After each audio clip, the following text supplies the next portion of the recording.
welcome Chris, Craig, Leon for coming on the Unlaced Podcast, or vice versa for me being on the Be Ready project. Pretty cool to have a unique cast on together. Yeah, thanks, mate. Thanks, Jake. Hey, guys, how you going? World first combining podcast, but doing two birds, one stone. It's a time when everyone's busy and doesn't have enough time, so two birds, one stone.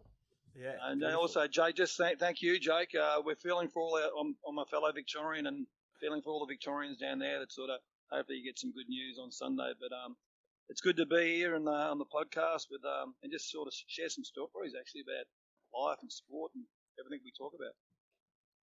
No, mate, absolutely awesome. Yeah, we're dying for a bit of normality in Melbourne. I think the biggest thing we've got is that the AFL Grand Finals played between two Victorian teams up in Brisbane, which is unheard of for us. But well, I guess we're sums up 2020. Who's your tip? I'd be surprised if Richmond lose, but I don't know. A few people I know reckon Geelong's got a chance, but I don't know. Craig, what are you tipping? I think a bit biased because actually my first club was Richmond, and I believe, doing a bit of research on you, Jake, that you played for the Richmond Footy Club in 2016. Is that correct? I did, yeah. The soccer club down in Melbourne, yeah. Had a year there.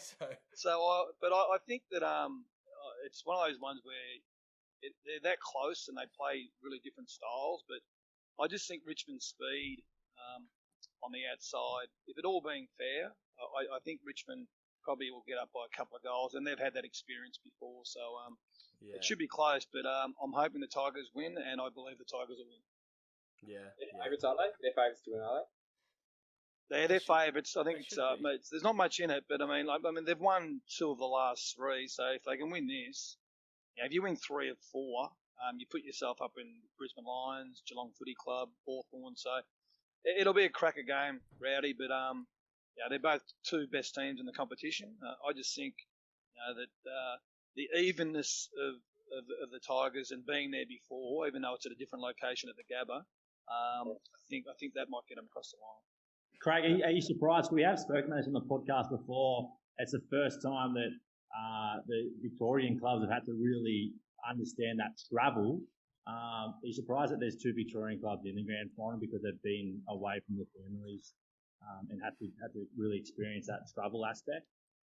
I think Brisbane and Port Adelaide were in the box seats because they finished first and second, and obviously Adelaide, they don't have the border restrictions and Brisbane, so they're sleeping in their own beds, which, as you know, Rowdy, it makes a big difference in living in a hub. But I just think, like footy's not just about talent. You need talent, but it's also about your culture, your footy club, your connection.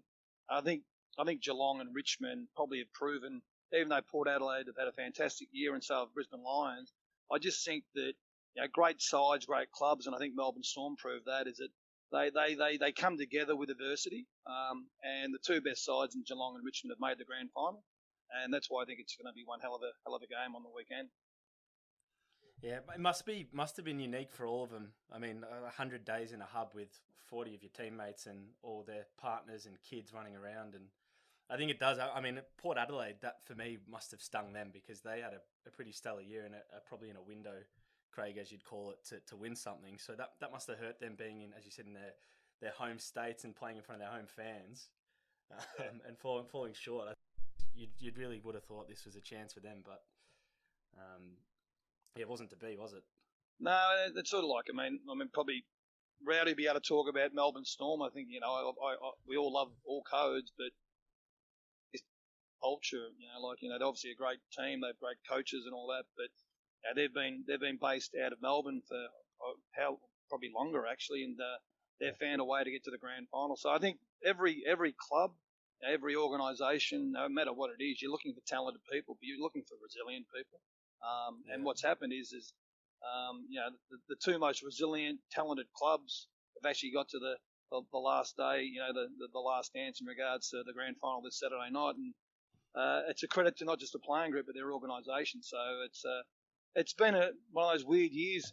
You guys have lived it more than anyone. We've been pretty lucky here in Sydney, but it just goes to show, as I said, like I'm a lot older as Rowdy and Leon will tell you, most of our podcasts, 52. They like to tell our viewers how old I am. Looking good, mate. Looking good. But the bottom line is that as I've been around a long time, that culture piece in a football club or in an organisation working is really important, and I think that's just been replicated with obviously Geelong and Richmond, and also Melbourne Storm, and I think Penrith have shown a lot of resilience this year in regards to where they've come in the last couple of years. So yeah, it's going to be a really good weekend of footy.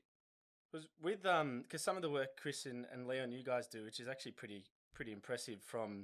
I know you guys work a lot on the corporate kind of culture and try and instill some of the lessons that you learnt from your footy experiences and playing in those high pressure environments, which would be great to get some detail on, I guess, the benefits you think that's bringing to some of those environments. But from just for a selfish point of view with Melbourne Storm, Chris, why do you think we're so competitive consistently?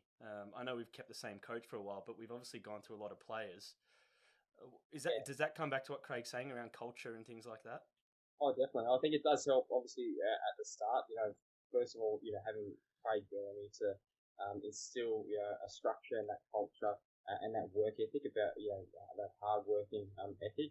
Then having three players as immortals in key positions and going through that run, that helps set up the foundation that it didn't matter what player came into the system, you just knew you had to do your role because you knew you had, three immortals around you that they would look after the rest. You didn't have to worry about anyone else's job. I think sometimes in team sports, if at some point, if you have to worry about someone else's job or worry about covering here or there, that can take the focus away from you doing your job consistently day in, day out, week in, week out. And for so many years, they haven't had to do that with having, those three guys. So the challenge is always going to be when those guys left, how are they going to be able to accommodate that? But what they've done is they've been able to, one, recruit really well, but they've built the winning culture. So they've got the belief in there. So it doesn't matter what player comes in there, they work hard and they've just got the belief that you do your job and you know how to win. So if you've got the belief and you just believe in the system and trust, and literally you can just give everything in there. There's no self-doubt. There's no second guessing on the field. And they've just got that.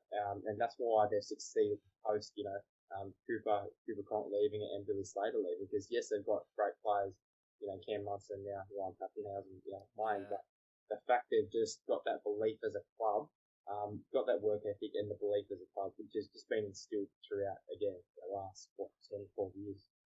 Yeah, we're pretty lucky because we've only got one team and they seem to be in and around it every year. And I probably assume people like Cameron Smith and Billy Slater probably like being in Melbourne because they were out of the spotlight. I can imagine if they're playing for the Broncos, it'd probably be hard for them to walk down the street of Brisbane, down the city of Brisbane at some point. But we were joking before the podcast, and more so for the listeners on my end from the Unlaced Podcast who don't really know much about Chris Lawrence. Chris played in the NRL for 15 odd years for one club, which is unheard of in the modern day of a professional athlete. But I think when did you make your debut? Was it back in 2006 or around that period? Yeah, so sort of for your listeners, a bit about my story. I was fortunate enough to make my debut when I was 17. I was still in high school. It was, sort of got thrown in the deep end. I was going up to trials training with the team as a bit of experience. The coach at the time, Tim Shoons, he would always take a couple of young guys up to a game, travelling away, just to get experience about how to sort of prepare for a game. Anyway, a couple of days out before the game, one of the players went down with an injury, and he walks up to me and said, "Looks like you're in, kid." So 3 days later, I had to sign it. Didn't have an NRL contract. Had to sign a contract. Wasn't 18, but Dad had to sign the contract. Flew up, played the game, debuted in front of 40,000 people at Suncorp, scored a try and debut. Flew home that night. Next day, I have a HSC exam, and so I was like overnight, and then had cameras. I was on the back page of the paper. Cameras following me around everywhere. It was really a shock to the system because it was thrown in the deep end and then went from being literally nobody, just thrown in and now playing first grade. So I was sort of had to trial by fire. Had to learn very, very quickly. Had to mature very, very quickly. Was fortunate enough to play the back end of the 06 year. Started in 07 on the playing reserve grade. Had to sort of earn my stripes again, then got my opportunity sort of midway through the year and was fortunate enough to sort of play the rest of the year and then sort of that kick-started my career. So yeah, as I said, I was very fortunate, playing 15 years at the one club. I was also lucky enough to play for Australia. I made my test debut for Australia in 2010 and played another 5 test matches in 2011. Had a pretty I suppose roller coaster is probably the best way to describe my career. Had, a number of injuries. Two sort of separate injuries were like in the car accidents. So dislocated hip in 2011, then a number of successive injuries, hamstring, multiple hamstrings, ankles, ankle surgery, broken hands, shoulder dislocations, broken jaws, and then in 2019 had heat passion training and suffered a major facial injury and essentially face caved in, broke 4 bones in my face, with pretty much every bone in my face broken. Had to have a full facial reconstruction and got sort of 7 or 8 plates now in my face. So and then lucky enough to come back from that and finish finishing my own turn. Probably not how we wanted to finish again, missing out in the semis again, which is frustrating for the West Tigers. But sort of really glad I sort of got to come back, and again, 15 years, 253 games. It's been a long journey. It's 3 weeks in my retirement now, so it's how's that going? How's that going for you? As I was about to say, is it sunk in yet, or?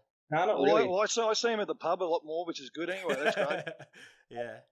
6 months in a bubble. I'll tell you what, the first Skinner I had, our local pubs, me and Lambert live quite close to each other, so we've got the same local. And I'll tell you what, a beer's never tasted so good. Getting a fresh Skinner poured. I've not been able to go down and have one. So it's been good. It's been able to enjoy a few beers, catch up with friends and family who I haven't been able to see in the bubble. But to be honest, I haven't really had time to reflect yet. I'm sort of straight rolling into the business. I'm sure we'll talk about soon, which is been a really good thing. I'm so sort of glad. More reflecting. The only reflecting I'm sort of probably doing at the moment is, wow, I'm so glad I did that work over the last 15 years, because I don't know where my headspace would be, or if I didn't have that, if I didn't have the experience behind me, the education, the building of the business, is something well created into. So I'll probably take some time over Christmas to have a holiday. I can't go anywhere at the moment. Everyone goes, You can go to Byron, mate. Byron, somewhere new you could go. The whole NRL's at Byron. No, literally, that's not a good thing. One of the boys today, and they said, "Oh, I'll go out and Byron this week." And I said, "Mate, everyone's at Byron." And they go, "I know," but one of the Tigers boys said, "We're trying to book like places to go for Melbourne Cup Day, for the Origin, and they can't get anywhere." I'm like, "Yeah, because the whole NRL's up there." But anyway, that's a scary thought. The whole NRL up at Byron, eh? Yeah, that's what I was saying. You've been a Melburnian there, Jake. Yeah. The AFL boys, we do behave ourselves a little bit better than those NRL boys. I'd jump on your bandwagon there. I can agree. The only reason why they do that is because the Melbourne media are rock solid. They don't. Maybe. That too. Whereas, there's a few handshakes. There's definitely some handshakes going around there. Oh, mate, the Sydney media. There's not all of them. There's a lot of people like that. There's a few journalists that are just looking for players to jaywalk, and then it's a massive story. So, It's a pretty unique story though you got, Chris, because and Craig, you probably experienced this on the other side of the fence when you've come out of the game and worked in a sort of a player welfare space with some AFL teams, and Leon, you've probably experienced it working with a lot of athletes, but there's not too many people that can say they've had a 10-15 year career in any code and have a successful one at that, because and this was one of the reasons why I started the Unlaced podcast, was because it was centered around obviously the athlete and what they're doing to be more balanced. But definitely for me, my experience with transitioning out of sport was really tough, because I had no pathway out of it. It fell short of my goals, never expected to come out as quick as I did. And it kind of seems like you've really planned your way out and phased it out, which is fantastic. But I actually had one of my guests early on in the podcast. His name's Johnny McCain. He's a former Socceroo, and he's similar to you because he had like a 15-16 year career, and he said he retired on his terms. He was ready, he'd had enough, he had kids and all that, but he still found it really tough because it's just a shock to the system of coming out of something you've known for so long. So it's pretty cool on your behalf to say you've played for that long at the highest level. Yeah, no, definitely something that I think in the coming months and years I'll reflect on. my career, and obviously be proud of the things I've been able to achieve, the things I've been able to overcome. But again, probably a lot of the reflection now is just about how glad I am that I started in the process of finding a passion away from sport. Trying to set myself up early. And I suppose and that's probably a good segue into sort of Leon's story and how we started the business, because it really was from that point. Me initially, being thrown in the deep end, still doing my HSE, my high school exam, and then having my people around me say, "Look, don't waste that. Get that done." So you've worked hard for it while playing, and then I found it was a good way to escape from the media and escape from the attention and my focus away. Yeah. So that was just inbuilt from literally day one, and then started doing a lot of things, and then and then we'll talk about obviously his journey, but then being able to then partner with Leon and then build something away has just I feel like it's allowed me. I want to be able to get through a lot of setbacks, and I would have ridden the highs and lows too much. It just kept me grounded, kept me stable, kept me distant, and it just allowed me to really not get over the top. But Leon, I suppose that's really good sort of for you to jump in. Yeah, Chris actually told me, Leon, you were a pretty competitive footy player yourself. So, not really, mate. Not really. Did he put a bit I'm of mayo on that? I'm glad you brought that up, because we hear it all the time. Yeah, it'd be good. Yeah, my story was kind of like that, I guess, story that you probably hear 99% of the time with a young athlete that kind of comes through the system and has all these goals and dreams of playing professional sport. And from a very young age, I was told that I would play professional sport, and for me that really worked against me. I think that I just expected that because from the age of 14 that I was told I would play, that I would just make it, and I kind of went through the system and was kind of really flying under the radar, and no one really kind of disrupted the path until probably I was about 19, I reckon. I think I signed a contract. I moved from the Cronulla Sharks to the West Tigers when I was 19, and even when I was there, for my first year, I kind of was playing really good footy, and then I probably got my really serious first injury, I guess, and from there I kind of struggled. But for me, because I was told I was going to play professional sport from such a young age, school became the only reason why I went to school was to play more footy, and I really disengaged from school, and so at the age of 22, when I kind of hung up the boots as such and realised that playing professional sport wasn't something actually I really wanted to do, I really found it hard to kind of move into anything else, because I really had no confidence in education and confidence in my ability to learn and my ability to do really anything outside of playing rugby league. So yeah, I kind of struggled for 3 months. I went and started working for my dad, doing he was a builder at the time, and again, my old man didn't really want me to go down that path of building. So I decided to enroll into a course, and really the only thing that I had confidence in was fitness outside of playing rugby league. So I just decided to go into a fitness course, and because of my experience and my confidence in fitness, it was the first time when I enrolled into that TAFE course that I really got confidence in learning, and from doing that qualification when I was 22, I've really kind of my whole world's changed, and Chris and I have created a business now, and my main role is education. And if you would have told me at 19 years old that you would be at 32 be ahead of a business that solely focused on education, I would have laughed at you. I hated learning, but now because I understand that there's more than one way to learn, and if you can, I guess, focus on what your strengths are when it comes to learning, then you can really kind of enjoy it as much as everyone else does who might be a really good, strong reader or a really good, strong writer and really excel at school. So yeah, that's where my journey started, and I did my fitness course and started working in the fitness industry. And then I guess I saw a lot of my mates like Chris start playing first grade, and we kind of looked at some courses that like I did my course through TAFE, and Chris did his course online, and my TAFE course, I knew that an athlete couldn't do that. It was just way too demanding. And with Chris's course, it was probably too much flexibility, that if you didn't have the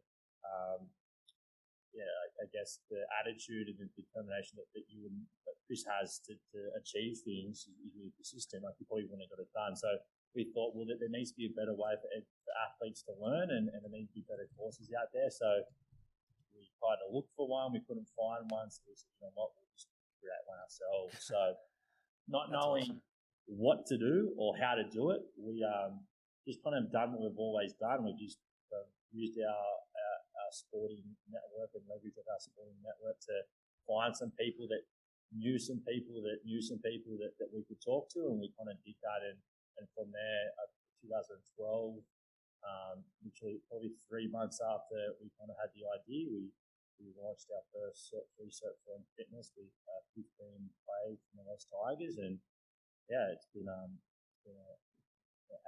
years now, and been very fortunate to work now with over, I think, did the numbers today, about 400, 500 athletes, and helping them not just in this course now and build confidence in learning through fitness, but also through youth work courses and some small discovery courses where athletes can kind of find their path and their journey and their passion outside the sport. So it's been fun. No, that's all. It's a pretty unique business, I would say, and I think it's awesome how you're connecting with athletes to, I guess, broaden the horizons or try and share that there's more. But do you have challenges, given you kind of stated when you were younger, I guess education was kind of one of those things you didn't really want to give much time to, or felt like you didn't need to because you had your sport and predominantly were focused on that. But do you have challenges with athletes who potentially don't really want to explore those options, or how do you kind of converse with them to give them some insight of, it's probably worth your time doing something like this now while you're younger, to prepare for what's next? Yeah, I guess that one of the big things that I find, I couldn't tell my story with athletes where I would be petrified going into a classroom because I was worried the teacher would ask me to stand up and read something, and I knew that I couldn't read. And I had no confidence in education. And when I kind of share my story, and it's kind of the icebreaker when I start working with athletes, and the reason why I do that is just to really kind of allow them to understand that what they're feeling, because I know that they're kind of probably going through the same thing that I went through as well, and I'm probably on the same page as them. And 99% of the athletes that I work with and that we've worked with over the years, are in that same boat where they've got no confidence in learning. So I wouldn't say that they don't want to engage with it. I think they're just scared of engaging with it. So for us, we've got a reputation, and I guess we've got that awareness now within the sporting or industry or world realm where when you come and do a course with us, it's very different to school, and it's all about alternative ways to learn and enjoying yourself and enjoying that experience. And so for us, it's just a great. It's awesome. Like, I had Michelle Heyman just finish off her Cert 3 in fitness, and at the end of it, she said to me, it's the first qualification or anything that she's ever completed. Like, she didn't finish her HSC, she didn't finish her schooling, and she's kind of at a stage now where she's retired and she doesn't know what to do. She's had a really kind of hard last 24 months. And the fact that she's been able to enroll into our course and for the first time finish something and have the confidence now in education is why Chris and I do what we do, and we really love it because everyone's different, and I think that education at the moment is very kind of boxed in kind of one way. If you're a circle and you don't fit into a square, well, how is that going to help you? So for us, we're just trying to look at all those alternative ways, and if we can build confidence in learning along the way, then we can win. So you're branching out across a couple of the various codes now. You started off obviously with the West Tigers and the NRL boys, but is it something that's expanding into all codes and male and female? Yeah. So probably 2018, we probably worked with the NRL for the first 6 years, and then 2018 we decided, now look, we've definitely got a product that can go a bit further. So we work with athletes from union, from soccer. We've actually had a few international players. I've been working with Martin Boyle. He plays at Hibs, right? Yeah. So he did our Cert 3, Cert 4 this year. So I woke up at 5 a.m. and there's a few of the Super League, Australian Super League players that were in England. So we'd all jump on a Zoom call at 5 a.m. Sydney time. So that was fun. So we did that for about 7 months and they got through their Cert 3, Cert 4 and he was a part of that. So we're really trying to branch out. We're doing some stuff with the New South Wales Institute of Sport. We've done a lot of work with cricket. We're doing a little bit of work with the AIS now too. So the only sporting code we haven't been able to attack, and you think that we would be able to do with good mate Lambo is the AFL. But come on, Lambo. Hopefully, they hold a very, mate. You know, the AFL Players Association. They're very, very. They hold everything to themselves. The AFL. So but I mean, it's. Well, mate, I think we talk about it on Be Ready podcast all the time, but that transition. But I mean, the AFL probably the last, I reckon. I mean, I retired in 2000, but I reckon probably the last 10 years they've done it really, really well in regards to that transition piece. In regards to identifying players' passion early.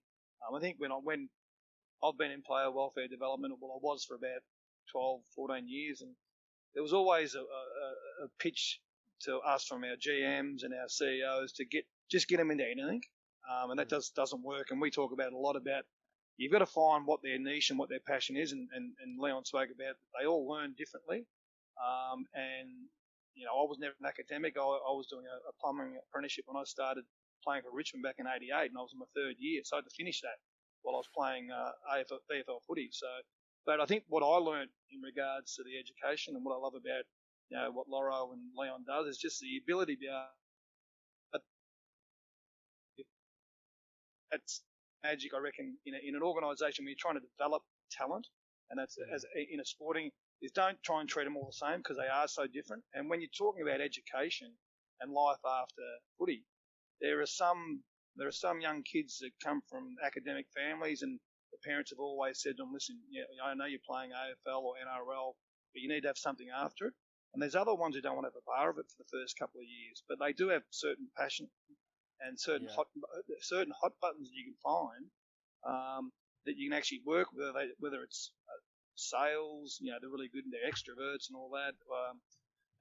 There's so many ways you can attack education and that holistic approach of an athlete. And I think that's what Laura and Leon do really, really well when we have our talks. It's just be able to identify the athlete, what's their real passion, how can we work together. Don't be insecure because let's face it, 80-90% of all the athletes I've ever been involved with, and there's been some absolute superstars. They all have insecurities.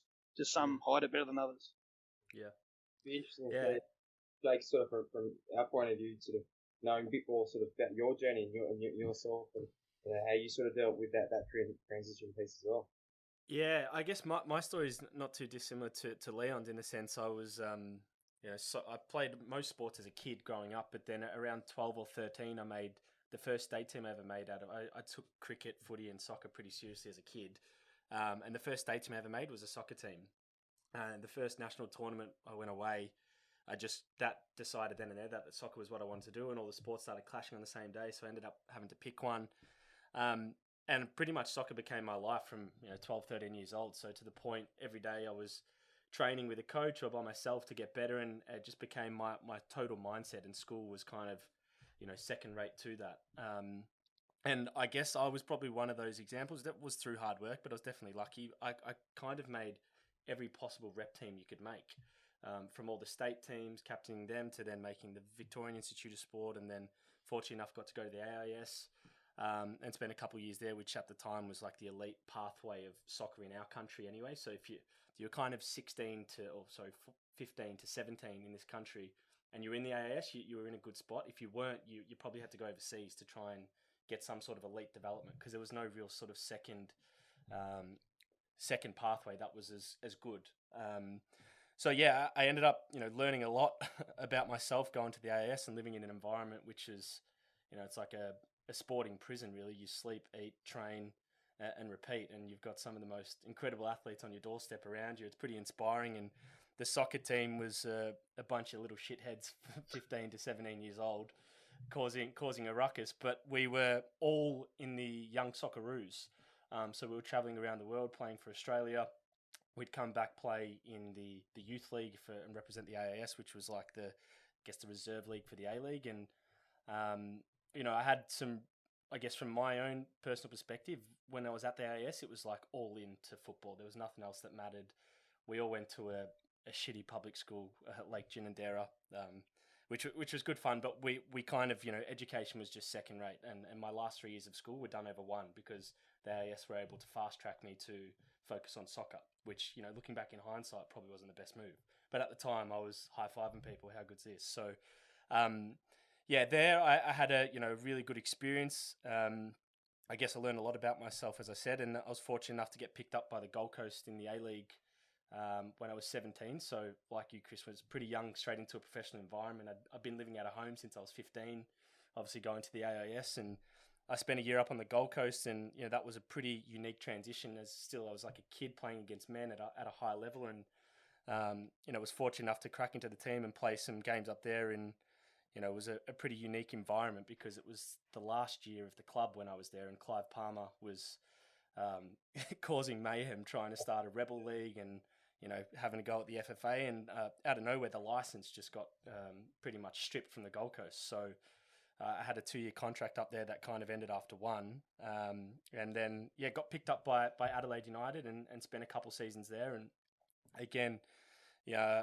soccer was the only option for me, and my plan and pathway was to end up being a Socceroo and go overseas and have all these grand plans of what I should be doing and what I trained for. And I spent 2 years there and had a really difficult time, just a lot of injuries. And when I played, I always felt like I played well, but just kept hitting hurdles. We had 5 coaches in the 2.5 years I was there, and just struggled to get stability as a young guy. And I think my headspace at the time wasn't the best.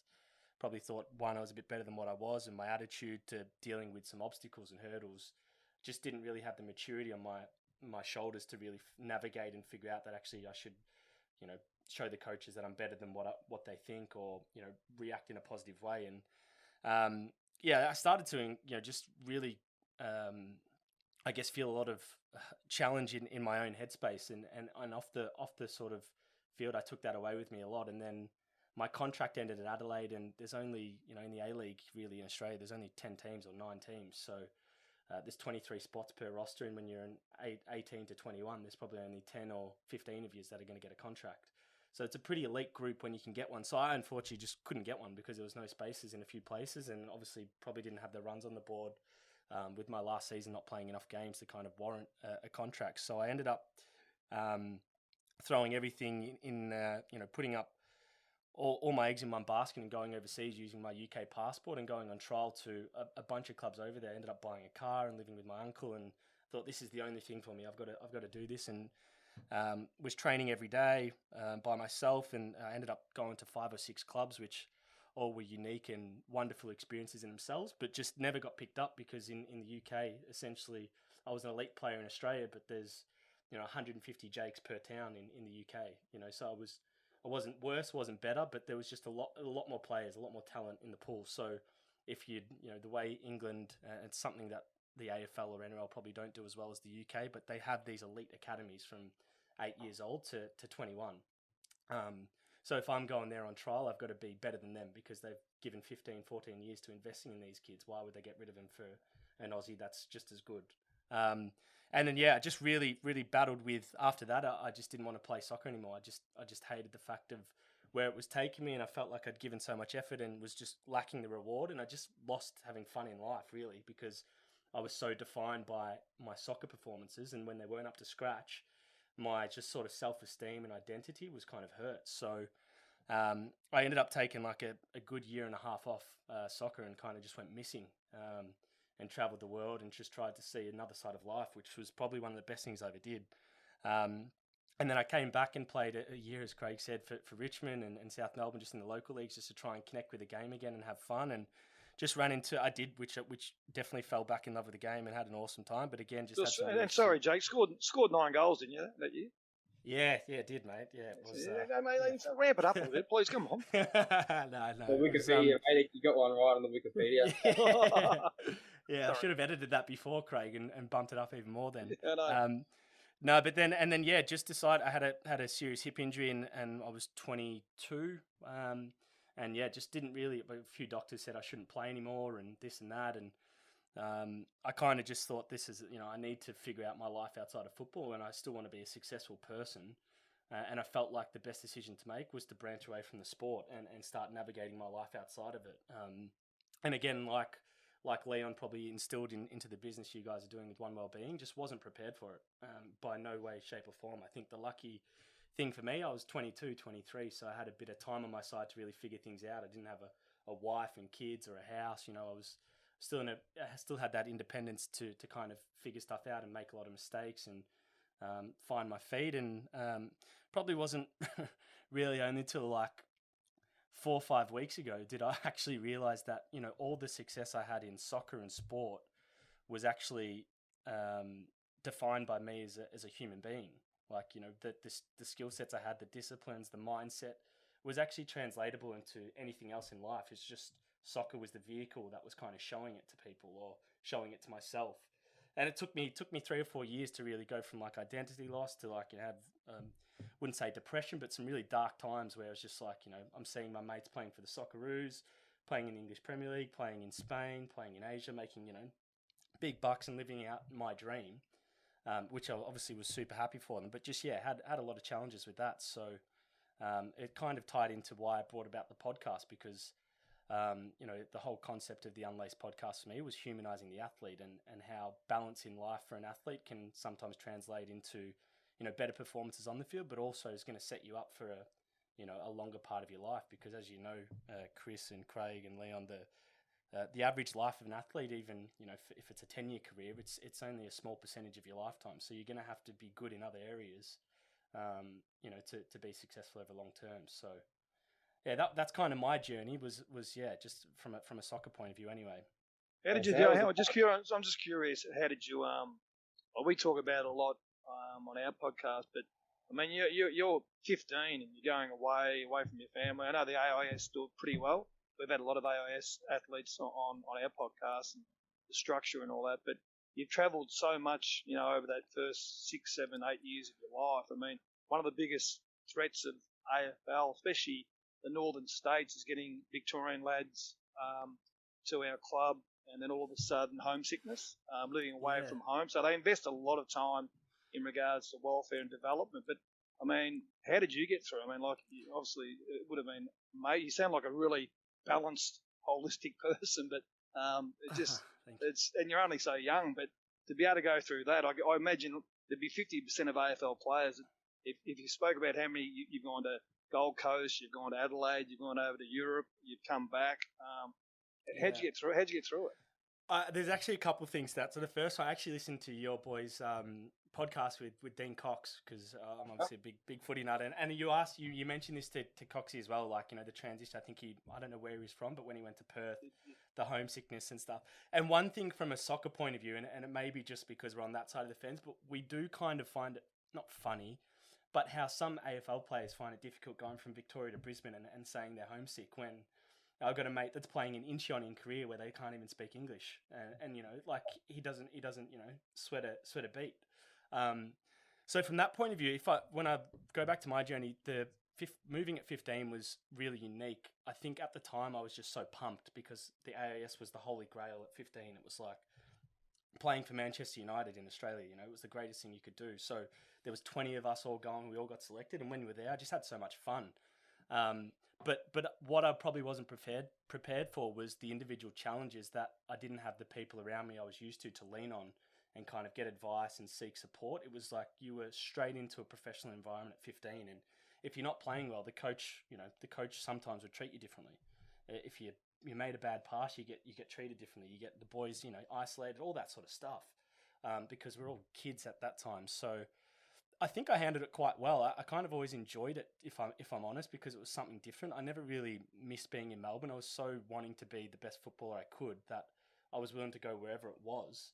But yeah, I think the Canberra one was just a unique experience. Like I can't think of too many people that can say they go into an elite sporting environment like the AIS with 20 other kids your age at 15 to 17, and you're all kind of just coming out of puberty to figuring your life out. So, do you think it's a bit like when we spoke on the podcast to Brad Haddon about that's the expectation? Like if you're coming through as, say, a cricketer, the expectation is that if you're going to make it, you're going to be travelling, 4 or 5 months out of the year. So it's in the mindset you sort of prepare for it, like yourself, Jake. But as a soccer player, you want to actually go to the AIS as a 15-year-old. So it's actually a good thing, and well, I'd love to play overseas, or I'd love to go here or there. Whereas a lot of the domestic sports, it is a bigger deal because if you've grown up, say, Victoria or New South Wales Rugby League, then to make the change, because you've got a large base of clubs in that state, to go into state, is probably more of a bigger deal, and probably the athletes probably can't handle it as well. Yeah, it's funny. I watched the it was on Amazon, I think Amazon Prime, the Test, where it kind of does the documentary of the Aussie cricket team. And I think I'm in the middle of it. How good is it? Oh mate, it's one of the best things I've ever seen. I took so much away from it. Justin Langer seems like a real stern character. God, they give him some stick about not smiling enough. But I think it was they said one of his I think in it explains Justin Langer's away from home for 300 days of the year prior to that documentary. Just because, like, the amount of travel that's involved in cricket, and obviously, as Chris said, like, the months at a time in another country. So, yeah, pretty unique. But I think for me, in my experience, like, all those experiences being so young, and Chris probably experienced it as well, when you're 17 years old, and Craig, for you as well, in, like, a professional change room with blokes who are 30 plus and got kids, and, like, you grow up pretty quickly because you don't really have a choice. And I remember being like 18, 19, and Johnny McCain now, who at the time was the club captain, used to have me around for dinner all the time, and he was like 30 with kids, and I'm sitting there as an 18-year-old kid, and he's treating me like an adult, like a mate, and I'm thinking my mates are going out getting pissed on the weekend after a week at high school. It's just a different world, and so I was just forced to grow up and mature quickly, I guess, because I was thrown into situations where you had to. I suppose you look at it going to the listening to your story, just what you were a bit like, the experiences and the life experiences you would have had before the age of 22. You know what I mean? Living out of home as a 15, 16-year-old, traveling to a couple of different clubs, going and trialling overseas and traveling the world, having setbacks, having to deal with getting knocked back from clubs. Like, when you sort of sit and reflect on it, you said it's probably only been the last 4 or 5 weeks to understand that, those transferable skills. But have you really reflected about how much that period, has shaped you and taught you along the way? Yeah, it's funny because I think I heard something you say this, Chris, about your career, and that obviously with some of the injuries and significant experiences you've had, you wouldn't change a thing. And I probably got to that point this year where I'm like, I actually probably wouldn't change it, because I don't think I'd be as developed as I was now, because I went through hell to kind of like comprehend, why aren't I playing for the Socceroos? Why is all these players doing this? And I felt I was better than them. Like, if I didn't go through that, I wouldn't get to a point where I started to value and understand actually the mistakes I made there. Now I know to not make again in anything else I do, because, it kind of, just really harsh lessons early in your life to get through. It was only going to really make you better and stronger, I guess. So, I think that's been beneficial. But it's funny. I did want to share a story because, one of the things I kind of say to when I speak into like younger players now in the youth environments for soccer, I'm like, don't get too attached to being the perfect professional footballer. Like, give your heart and soul when you're on the field and make it everything. But I always provide this example. When I was at the AIS, I had a really good year in the last year. I think the first 2 games of the season, the coach, Gary Van Egmont, he took me off before half-time, both games, which is the ultimate slap in the face as a soccer player. To the point, I think the second time I didn't even shake his hand. I was 17, like, oh, fuck off, And I thought, that's it. That can't happen again. Like, I need to start training and figuring stuff out. And then I started doing some extra sessions and ended up getting like AIS Player of the Year and started just having a really good run. And I actually got selected in the Under-20 World Cup squad when I was a bottom major. So the way the Under-20 World Cups and Under-17 or Youth World Cups work, they're every 2 years. So I was fortunate enough to get 2 years ahead. So I could have gone to the next one. But when I got picked, I actually got picked over guys like Tom Rodgick and Massimo Luongo.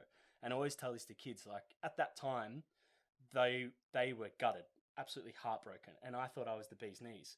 We fast forward like 5 or 6 years, traveling the world, figuring my life out, and Tom Roderick's playing for Celtic on a multi-million-dollar contract, and Massimo Luongo is the Asian Cup Player of the Year when we won. And it just shows, like, you know, you're not defined by any kind of moment. And I've tried to reverse engineer that on my life with soccer, I guess, to not let that define me and stuff. So, it's why do you think they turn around and have used that moment to go, you know, that's going to fuel me to find I'm failure, so I'm going to learn from what are the lessons I need to learn, and then that's maybe the reason they've got to where they are. And likewise, you're looking at some of the setbacks you've had or failures you've had playing soccer to go, no, you know what, that's actually going to help me now post-career.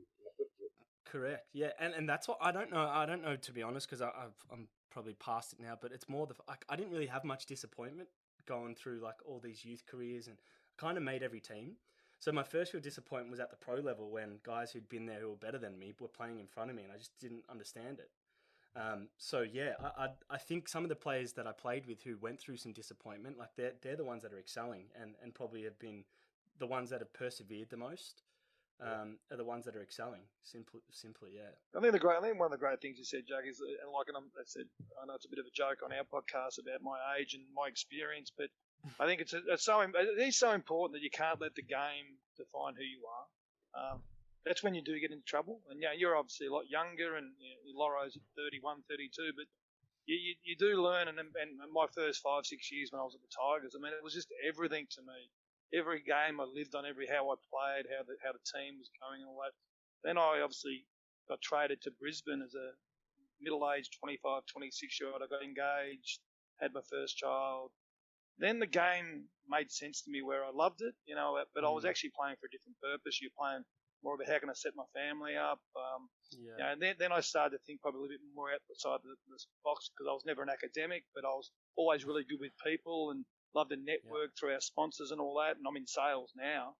But I think what I learned probably in that last 5-6 years of my career was, don't let it define you, because it can so easily just engulf your whole life. And I think that's, if you've got any education, what I try and say to young guys, exactly what I say is that love it, mate. Don't take any shortcuts.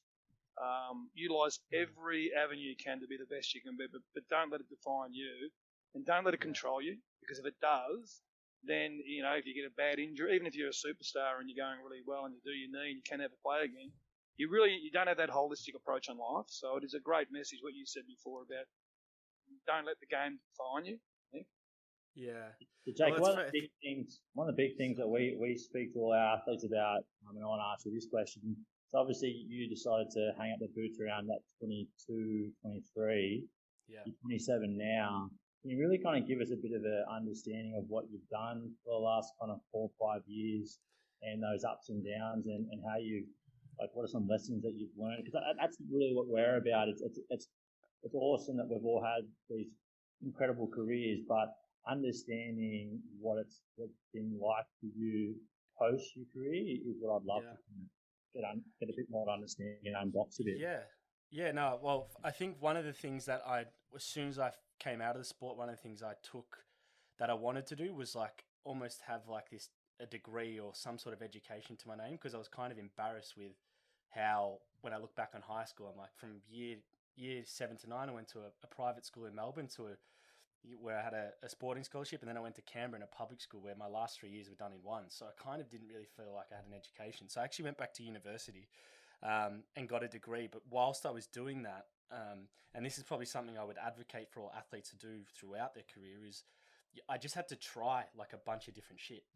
I had to try everything from like labouring to bloody creating a social travel app with a friend, or doing like all these extravagant, like traveling the world. Just tried a whole bunch of different shit to see what I would land on. I did a bit of real estate work with my dad, and then like Craig, I guess I kind of always really enjoyed being around people and networking and talking with people, and even with sponsors when I was there, like just having good relationships with people, and ended up now falling into a sales role at a technology company, which is kind of what's been filling me for the past few years. And it's, you know, something that I learn so much about every day, but also I'm grateful for, and start to realize actually some of the transferable skills you get from the sporting environment that actually kind of makes me a little bit unique in that space quite instantly, because, you're used to having hard conversations. You're used to being in high pressure environments where there's emotion. You're used to being, told you're not good enough or this or that, or, judging yourself off, metrics like, how many touches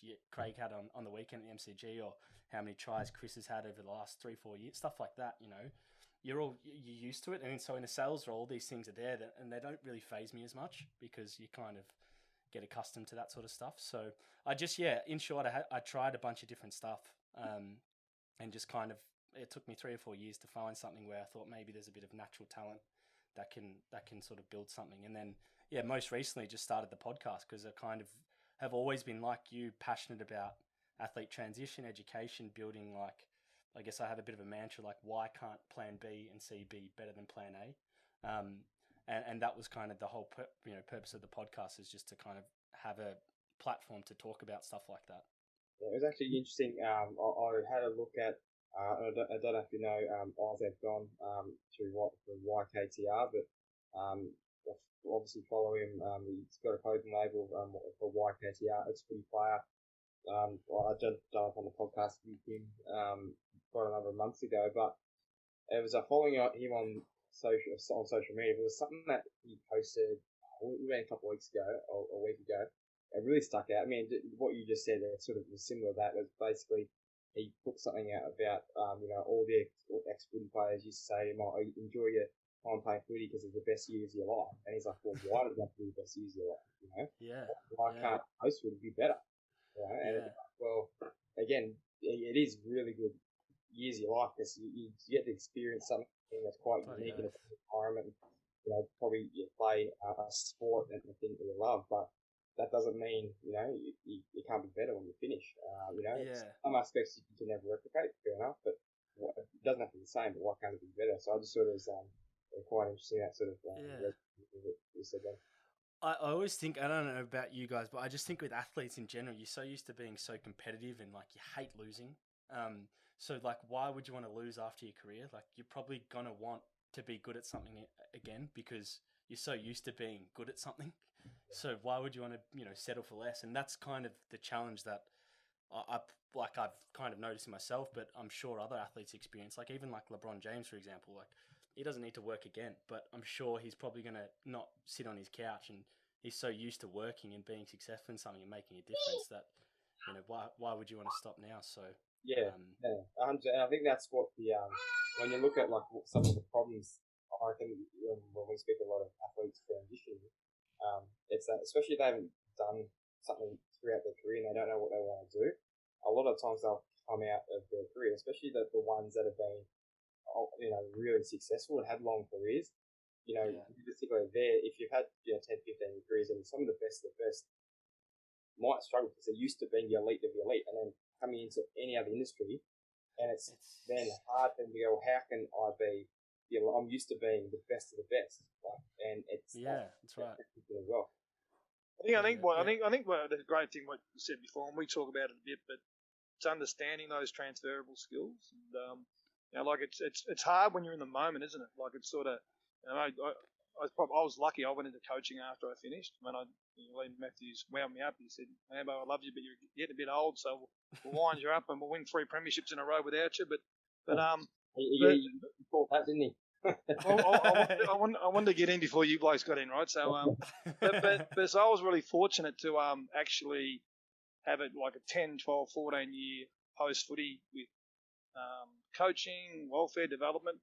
But it wasn't until I actually, I've been in sales the last 2 or 3 years, and those transferable skills that you talked about before, Jake, it's so powerful when you actually believe, and then all of a sudden you actually start to see some success, and I work, as I said, in sales, in technology, automation, but it's actually the athlete understanding that when you really break it down, it's probably people like yourself and what the guys do in regards to, your determination, the resilience, the structure you've got to have to be an athlete, those hard conversations. When you really understand that they are so valuable in other areas in life, and you find a passion, and I found a really good company that believes in me, then all of a sudden that fire starts to go in your stomach again, and then you get a couple of really good wins and a couple of customers and all that, and then you're off again. So it's sort of it's really powerful what you said before about the athlete understanding how transferable some of their skills are. It's so empowering, I reckon. Yeah, agreed. Actually, I wanted to know, just from a selfish point of view, Lambert, what was it like playing in footy in the 90s? In comparison to now? Because obviously, you've kept quiet on some of your achievements over there, but an All-Australian and a couple of lazy B&Fs. Well, you've been a bit kind because I did play in the 80s. I played the late 80s. I started in 88. Wow. But, I tried to big you up. You retired in 2000, so that sounds better. I know. You're too nice, Jack. You're nicer than these other two blokes, I can tell you that. They terrorise me all the time. He debuted the year Chris and I was born. So. Oh, no. Yeah, so that must have been 5 years before I was born then. No. So, no, the 90s were great. It's sort of like it was it's just a different game. You hear all these people talk about it, and Laura will tell you the same. Every generation thinks, I'm better than the other generation. And the game obviously evolves.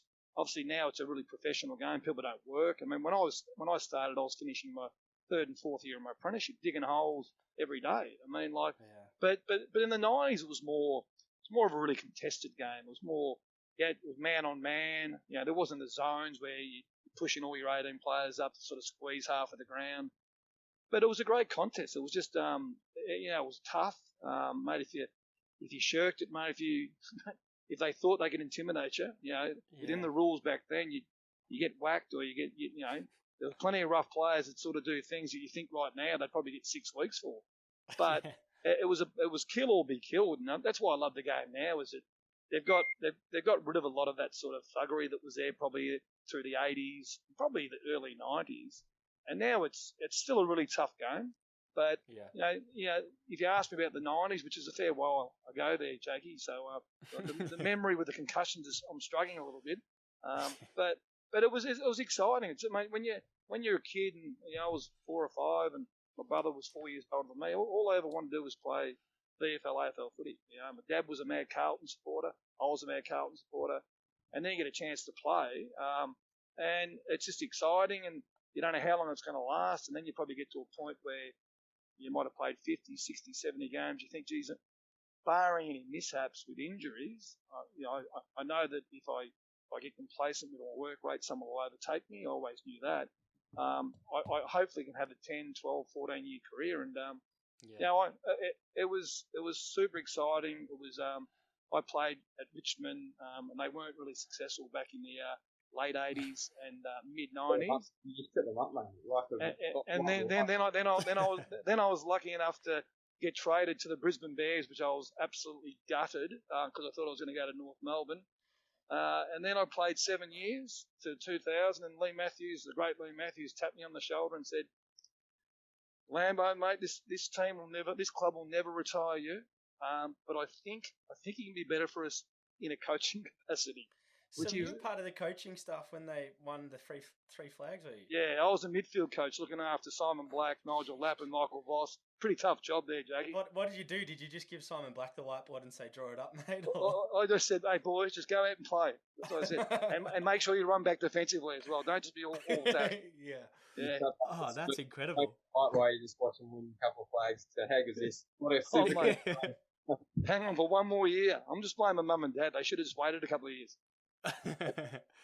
No, I actually put out a question to just some of my listeners on what they want to hear from you guys, and one of them popped up around. It's probably more for Craig and Chris, but if you guys were starting your career again, tomorrow, or getting signing for West Tigers or being drafted, Lambert, what would be something you guys would implement differently in your early years to, I guess, set yourself up for now where you're at, I guess, post career?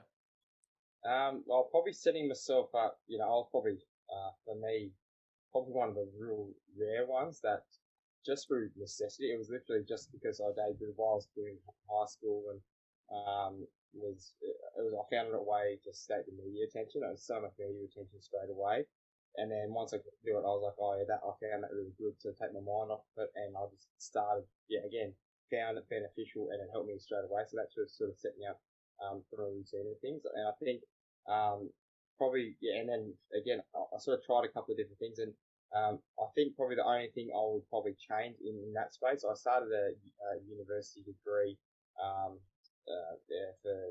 doing an exercise and sports science degree. that sort of didn't work out because, again, the education model didn't suit athletes, and I just couldn't make it work, and it really gave a bad experience with education. So I think for me, it was probably to do more research and probably probably go to speak to more people rather than just jumping straight into a uni degree straight away. It would be to access more mentors early on, try and expand my network more early on, to really understand what I enjoy, what I have a passion for. Because even if I finished that degree right now, I'm telling you, I would not have been, that's not the field I wanted to go down into. So yes, I learnt from that experience.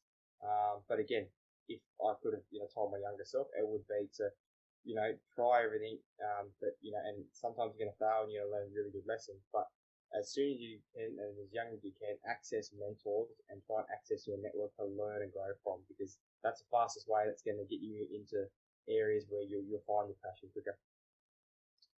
Yeah, and so myself, I was pretty fortunate in a way, like that. You obviously you're playing. I was 19 when I first started, obviously for the Tigers, and as I said, I was doing my third year of my apprenticeship. So I always, when I did start to play some good footy, Jake, I did say to my mum, well, I don't need this apprenticeship anymore, and she quickly said to me, Craig, you'll be finishing that apprenticeship. So I always had that as a backup, the plumbing apprenticeship. So but if I had to do it all over again, I mean, I've always been really bad with anxiety. I mean, anxiety's always sort of, even to this day, it sort of controls me a little bit. I've got a lot better at it.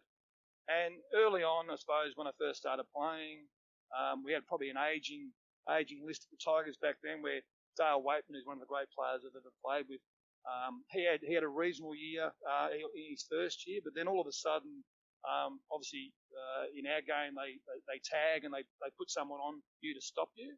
And through those first 2 or 3 years, where you'd have some games where guys were just keeping you to 12, 13 touches, and the supporters were getting into you.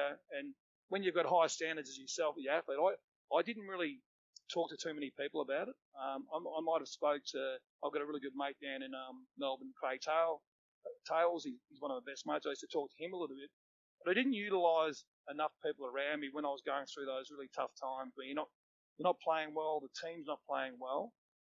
And that anxiety's growing. Self-doubt was there, even though perception was I was still going well and finishing not bad in best and fairest and all that. I wanted to win every single week. I wanted to beat that. Anyone who came on me, I wanted to beat them every single week. And you have those really dark, for that 48 hours after you finish footy, you don't want to talk to anyone. You get angry at your partner. You're shitty with your parents. And if I went back, I'd just be a bit more balanced and actually trust maybe 2, 3, 4 people within the club and tell them how I'm feeling. Right now we have sports psychologists. It's a lot more professional in regards to the way they can handle that. But back then, I remember the first 2, 3, 4 years, it was more, you just got so down on yourself, and then it would flow into the following week. Instead of being able to talk to people and say, you know what, everyone goes through frustration now, and I played a poor game.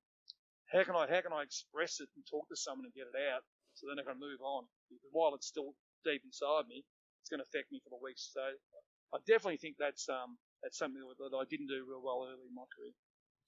Yeah, that's a good. I completely agree. I think that as well. I kept a lot of things hidden and in myself and tried to deal with it myself when I was probably at a point in my life where I probably wasn't in a place to deal with that on my own. I probably needed support and guidance. And I think Chris made a great point, and it probably ties into a little bit of the work One Wellbeing are doing, but having those like mentors, because when you're in a professional sporting environment, you've got so much access to great people around you, even like in the sport, but also outside of it with businesses that come in from sponsorships. There's so many mentors you can really try and network with if you want to.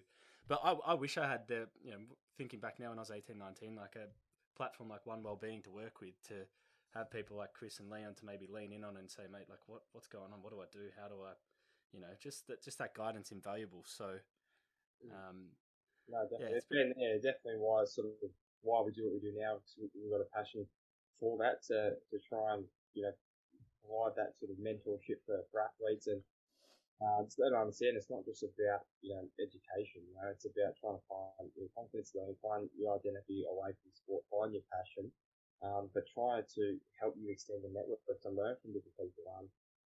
Leon and I just did sort of a bit of a podcast just, on our own this afternoon. It's just about sort of my first sort of step to retirement and what I'm doing and what I've learned this week. And for me, the biggest thing that I've learned is about how being able to go and meet with, different people in my network and just have a chat with them and just chat with them about what I'm doing, what they're doing, how I can help add value to them, and just learning from them and a different perspective really opens my eyes to a different way of thinking.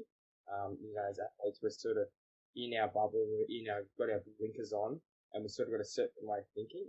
For me, again, that would be something I would have loved to have done more of earlier. To just have conversations with different people in different industries, different backgrounds, who are away from sport, who you can really learn off, and they might give you a fresh approach on how to deal with situations while you're playing or what to do sort of away from sport. So I think I think it's important, probably, I know you pretty well, but I suppose if we're talking about opening up in regards to seeking out mentors, I mean, anyone who knows Chris Lawrence, Jake, his nickname's Rowdy, and there's a bit of sarcasm with that because he's actually quite shy, and but they call him Rowdy. I've always wondered why, but naturally probably introverted as a person. Where I'm quite extroverted, right? But in what probably Loro's saying, he'll probably be able to articulate a lot better than me, is that that whether you're an extrovert or introvert, when you are in that professional sports, there are a lot of really good mentors, great sponsors that really want to know about your journey, what as a kid, brothers and sisters. And I think I know when I was in the welfare development space, and you had probably half the group, when you had those sponsor nights, sitting in the corner, don't want to talk to anyone, and then you had half who would go and mingle, and then you'd have to go and I used to try and educate, and most of them were like introverts. There was some I just thought they were better than everyone, right? Which we get at every code. But once you identify with these young players that if you're meeting the CEO of BHP, you don't have to talk about the share price and BHP. That's the last thing he wants to talk about. He actually wants to know about your journey, you as a footballer, how the club's going, and when they can embrace that, they should know that better than anyone because that's their life, and then they can talk to them on that level. But I think sometimes that fear of, geez, I'm meeting this really big business person. What do I say to him? They've got to understand they're there because they love the game and they love the club. So it's a really important thing that Loro says. Just you don't have to be an extrovert to actually go out and talk about your journey, how you got to where you are, because that's what people want to know. Yeah, no, I couldn't agree more. But boys, it's been an absolute pleasure. Divulging into, I guess, some of the work you guys do as a business at One Wellbeing, and for all the athletes that are tuning in, are definitely worth giving it up a look to see some of the work Leon and Chris are implementing across the sport in the country. And for Chris, I guess a pretty awesome career you've had to date, mate. So congratulations on that, and enjoy retirement. One thing I actually will share is I was trialling at a club in England, and there was a guy there. His name was Brett Ormerod, and he was 39 on trial with me. And I asked him, I'm like, mate, what are you doing? Like, why? And he played in the Premier League and all that stuff. He goes, well, when I was at can't remember which club it was, but he said Robbie Fowler, the Liverpool legend, was there. And he was 40 and he was training away. And he goes, mate, what are you doing here? And he said to me, he goes, mate, you're a long time retired. So that always stuck with me. But enjoy retirement, Chris. And Lambo, appreciate you being a part of the show as well. And obviously, thanks for having me on, guys. It's been awesome to kind of do this together. Been good fun, mate. Thanks for that. Thanks, guys. Been good. Thanks, Jaggy. I enjoyed it. Do it again. Awesome. All right, cheers. Sure. Go Tigers. Cheers, guys.